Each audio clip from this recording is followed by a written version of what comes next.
நண்டு கொக்கை கொன்ற கதை. ஒரு பெரிய குளம் ஒன்று இருந்தது.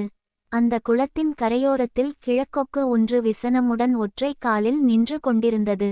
அதற்கு மிகவும் வயதானதால் ஓடும் மீனை பிடித்து சாப்பிட முடியாது. அதனால் மீனை எளிதாக சாப்பிட ஒரு திட்டம் தீட்டியது.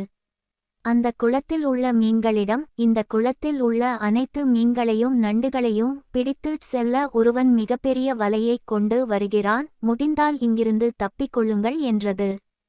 கொக்காரி, இதற்கு நீயே ஒரு வழி சொல்லும் என்றது மீன்கள். வேண்டுமென்றால் உங்களை இக்குளத்திலிருந்து வேறொரு குளத்துக்கு கொண்டு போகலாம்.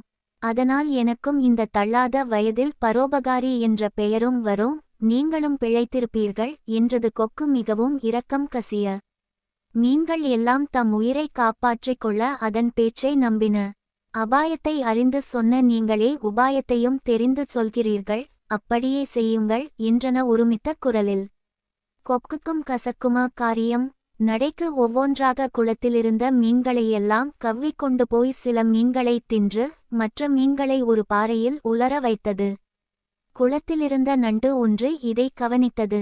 அதற்கும் வேறு குளத்திற்குச் செல்ல உள்ளுக்குள் ஆசை சுரந்தது.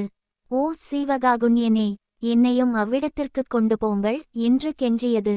வருங்காலத்தில் எதுவும் வழிய வரும் என்று உள்ளுக்குள் துள்ளிக்கொண்ட கொக்கு நண்டையும் கவ்விக்கொண்டு பறந்தது. பறக்கும் பொது வழியில் மீன்களின் முள்ளுடல்கள் ஆங்காங்கே சிதறி இருப்பதைக் கண்டது நண்டு. அதற்கு பக் என்றது.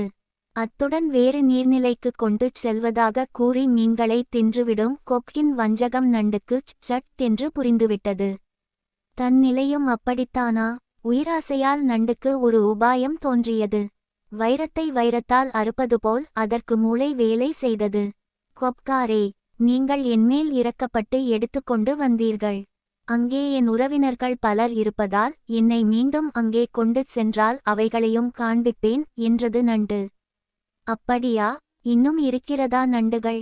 எனக்கு உறவினர்கள் அதிகம், பல இருக்கின்றன. ஆஹா, அதிர்ஷ்டம் என்றால் இப்படித்தான் வரவேண்டும், நம்பாடு யோகம்தான் என்று மகிழ்ந்த கொக்கு மீண்டும் நண்டை கவ்விக்கொன்று பழைய குளத்தை நோக்கி பறந்தது.